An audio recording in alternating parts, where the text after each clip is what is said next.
So we're also delighted here tonight to honor Andrew Jay Schwartzman. Now, he's a senior counselor at the Benton Institute. I call him Jay, but he's known by his friends and colleagues and mentees as the Dean of the Public Interest Communications Bar, someone who's devoted the vast majority of his years to making communications landscape better for all of us. You know, I was reminded recently in the early 1990s, Andy was almost a soul soldier fighting the best fights, looking ahead at things that really mattered and reminding people that we need to take these things on. And I think it's because of those things that he is the recent winner of the James Wilson Award, the highest honor the University of Pennsylvania Law Alumni Society bestows on its graduates, which by coincidence was perfectly timed with his 50th law school reunion. Well done. The James Wilson Award is presented each year to a member of the alumni community in honor of a lifetime of service in the profession. And since one of our themes tonight is the importance of community, we have been especially delighted that so many members of our public interest community have stepped up to share their insights and on Andy's enormous impact in the field and on them personally in the following video.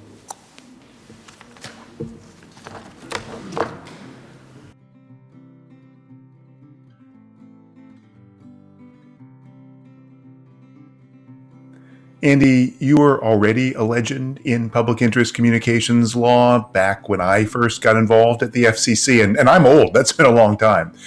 So it's truly remarkable what you've done, how many people you've touched, how much impact you have had on this country and the world through your work. And I'm personally honored as a professor at the University of Pennsylvania to be associated with the place where you went to school. So congratulations on doing so much for so long for so many. I first met Andy when I was in law school, and I interviewed with him for a position at the Media Access Project.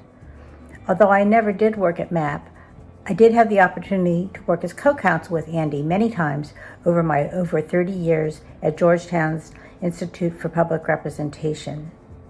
In fact, Andy and I worked together on one case, the appeal of the FCC's broadcast ownership rules, for over 25 years. Thanks to the generosity of the Benton Foundation, Andy came to work with me at Georgetown and my students from 2014 to 2019. Andy's been a great mentor and a good friend. I know of no one else who's been so committed to the public interest and who's inspired so many others. I'm Dick Wiley, and my favorite memory of Andy is watching him do a crossword puzzle while sitting at the head table during an oral argument. Yes, it was amusing, but it also showed his ability to do several things at once and do them well. And as a superb lawyer and a fair-minded negotiator, he is always ready to litigate if things can't be settled. You don't always have to agree with Andy on regulatory issues to both like and respect him, as I do. And why not? After all, I'm a crossword puzzle geek too.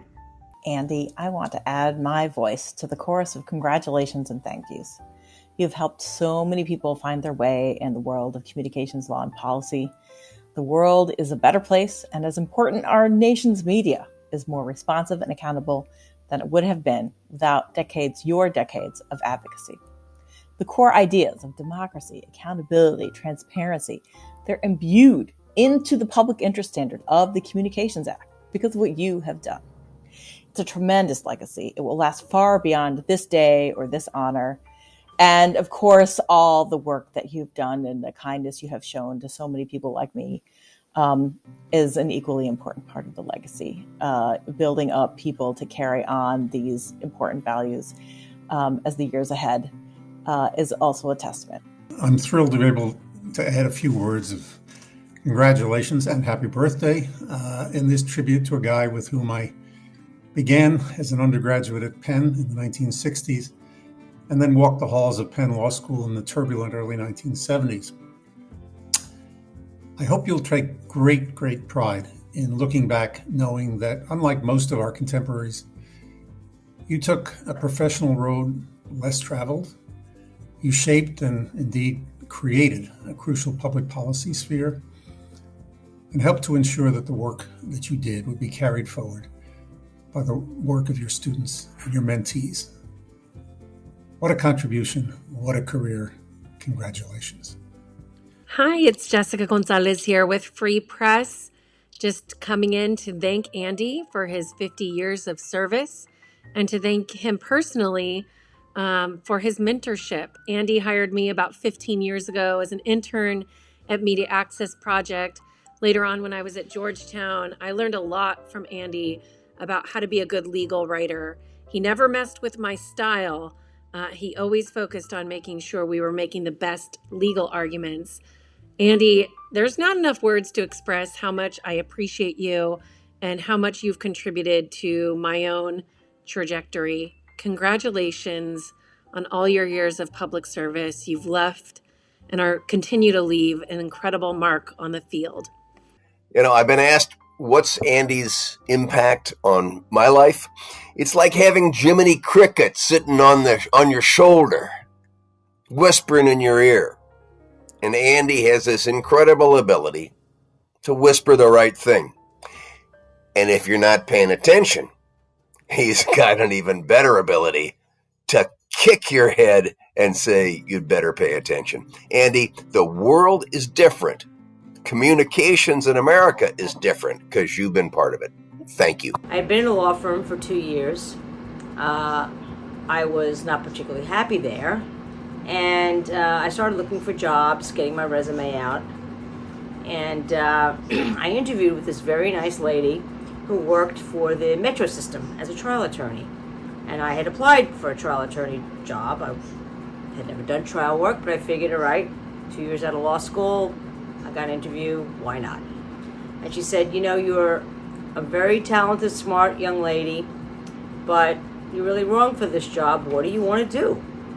And I said, well, I really want to be a communications lawyer. That's what my background is in. That's what I studied in law school and undergraduate. She said, well, did you apply to the Media Access Project? And I said, well, as a matter of fact, I did. And in those days, I used to get this pamphlet that had mostly government jobs. It came out, you know, every 3 months, and you paid $90 for it. And I applied for a job for the Media Access Project, never heard, and I figured I wasn't a candidate. And she said, well, my husband is the executive director. And it was Linda Lazarus that I had interviewed with. Not surprisingly, Andy had lost my resume under a pile of papers. And after Linda got talking to him, he called me up, interviewed me, and I got the job. So if you've ever seen Andy's office in any of the places he worked, it would not surprise you that he lost my resume. But the rest was history. Mr. Andy Schwartzman, Executive Director, Media Access Project. In 1995, as a graduate student at Northwestern University, this was my introduction to Andy Schwartzman. At the time, I figured out who I wanted to be when I grew up. Thank you, Mr. Chairman. This is very important material that you're discussing today, and the principal thrust of my testimony is that it's too important to be treated as an add-on to much larger legislation. These issues deserve much more attention in this subcommittee, and there's no reason to include it in this legislation. Many years later, I still haven't grown up, but I'm so honored and thankful to have spent so many years working with Andy Schwartzman. Andy, happy birthday from everybody at the Benton Institute, and we look forward to working with you for many more years.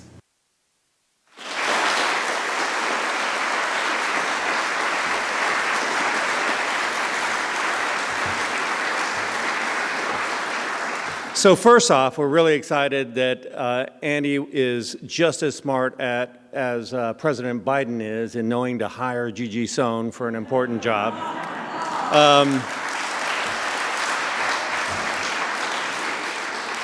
And we're excited here to have with us our own Jiminy Cricket, our own Andy Schwartzman, and the Dean of the Public Interest Communications Bar. Andy, come up here and say a few words.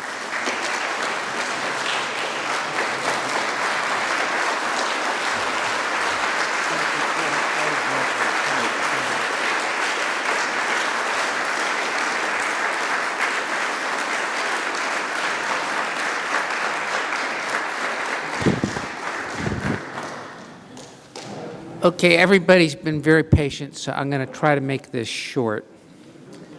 You know, I was never bar mitzvahed, so this is really the closest thing I could get, and so I'm especially appreciated, but my Haftorah will be short.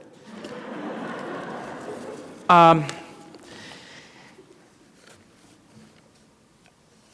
deeply moved by how many friends have shown up today, and I wish I had time to acknowledge all of them. I've decided I just can't possibly thank and recognize everybody, all the people in the video and all the other people here. I do need to mention Gigi because she tells that story, and it's not quite right, but she tells it all the time. And I'm especially honored because Gigi's quite properly keeping a very low profile these days, and I'm especially honored that she came out today. I do need to recognize Catherine DeWitt for the amazingly important and highly effective contribution she's making through the Pew Charitable Trust. And of course, I'm eternally grateful to the entire Benton family, but especially to Adrienne for making it possible for me to work at Georgetown University Law Center for 5.5 years, and then to work directly for Benton for the last 3 years. Finally, and most of all, I need to thank my beloved spouse, Linda Lazarus, who's helped me in ways I can't begin to explain. Now, just a few words about my career. Benton has made it possible for me to continue the mentoring that I was able to do with law students in my 35 years at Media Access Project. I'm an okay, even a pretty good lawyer, but I'm not a great lawyer. If I have any special talent, it's in identifying promising students and young lawyers and teaching them to be much better lawyers than I will ever be. I'm extremely proud of how many public interest lawyers, public officials, and academics I've helped train. I accept these plaudits today on behalf of all of them.